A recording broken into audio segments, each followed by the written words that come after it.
other day, I was looking at this thread that had the whole fretboard of the guitar mapped out, every note on every string on every fret.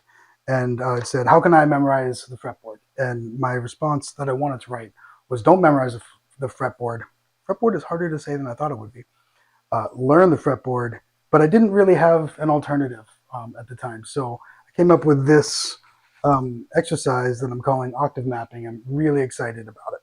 So it's actually born of this idea that, like memorizing every fret doesn't really make any sense to me. Something like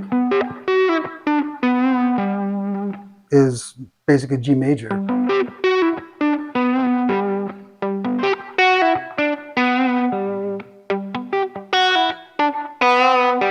But it sounds different in every place that you could play it, and those are the exact same notes. Yeah, they sound a little bit different in each spot, but it's the same G. So like memorizing that, well, how many G's are there on the guitar? That's the highest. There's only 4. And then they can be played in different places. So if I can just memorize where those 4 are, and then, or even just one of them, and I know how to get to the other versions of it, then I'm in great shape, right? So let's look at that with the G note. I also want to mention that there are 3 phases to this exercise, and after the first one, it really opens up and becomes a lot more challenging and interesting, and I think helpful in the long term to your playing. But let's start with that G note, right? So starting with the highest one, every time we take a note, we're just going to play the same note on the next string. So in this case, from the E to the B, move up 1 string and up 5 frets. Now I'm out of fretboard, so I'm going to move down to the next octave, 12 frets lower from the original note. 5 frets, of course, between the G and the B, we're going to do 4, 5, and 5. So that's already 2 of the G's. And the next G is the open G. 5, 5, and then we're already back, and we're done with all of the G's. So what I would recommend you were doing, if you're still trying to memorize and learn the fretboard, I would recommend choosing 2 notes every time you practice. Start above the 12th fret of the high E and just do what I just did. Here's this F. We'll go up 1 string, up 5 frets, and I actually have enough room. Guitar doesn't really want me to play that note. And then move down to the next F. The next one. And we're done. Just, take a couple seconds to learn a single one and find its spots. Maybe try to, have a little bit of feeling.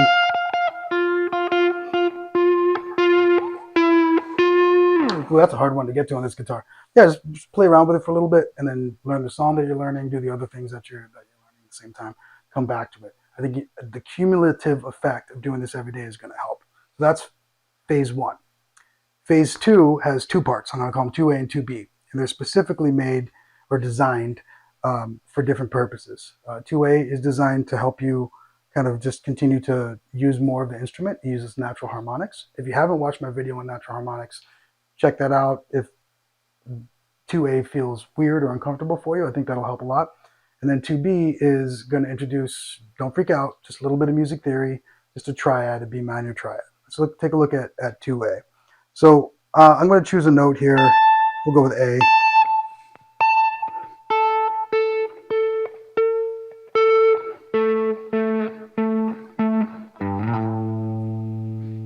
Almost screwed up with that G at the end there, but I did the rock and roll slide to end the song, so it worked out. But yeah, so that's phase 1 applied to A, and phase 2 would be 2A would be, okay, now where can I play A as a natural harmonic? And I'm just going to shortcut that for you. So the 19th fret of the D, 7th fret of the D, the 5th fret of the A are all the same note, and then an octave lower than that is the 12th fret of the A. So those are 4 places where you can play the A. And so I'm just going to add those to when I'm playing the same notes. And then here, harmonics. Next octave down. Harmonic. That's not supposed to be harmonic. So let me do that correctly.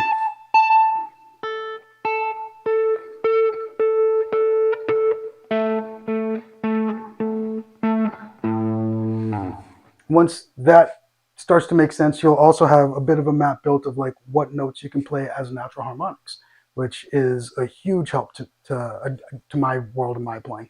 I think natural harmonics is just another way to play a note, and they don't need to be this special forces tool that you use sometime. Okay, so the next thing we're going to do is do a B minor triad, which is B, D, and F sharp. Don't worry about it. If you don't know triads, or you don't know music theory or whatever right now, we're just going to be playing those B, D, and F sharp. Just those notes. B, D, F sharp, B. And again, we're going to start at the highest note. We're just going to play B. We're going to play it backwards. F sharp, D, B, F sharp, D, B, F sharp, D, B, F sharp, and then back to B. So that's all we're really going to be playing.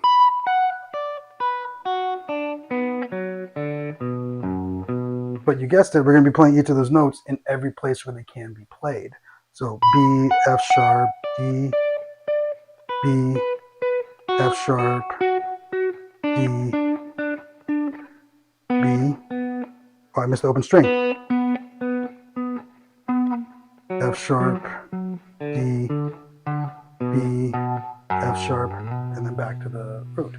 So you saw me doing that at the beginning, but what I actually was doing was both 2A and 2B together, which is phase 3. So let's just really quickly go over phase 1 was just playing a single note.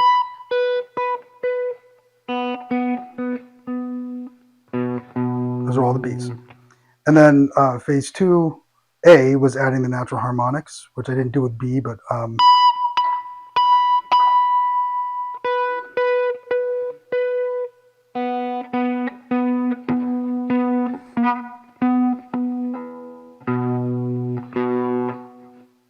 yeah, those are all the B's with the natural harmonics. I might have missed one or two in there. And then now we started adding the arpeggio.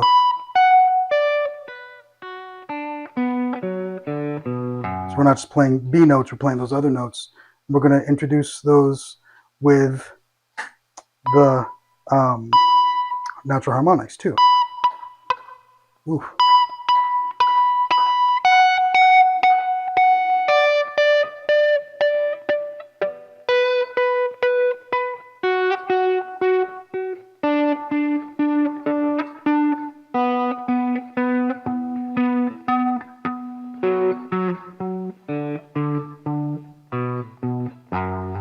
You saw me do that in the intro with some delay. It really comes to life and sounds musical, and it's very gratifying to play sonically and musically like this.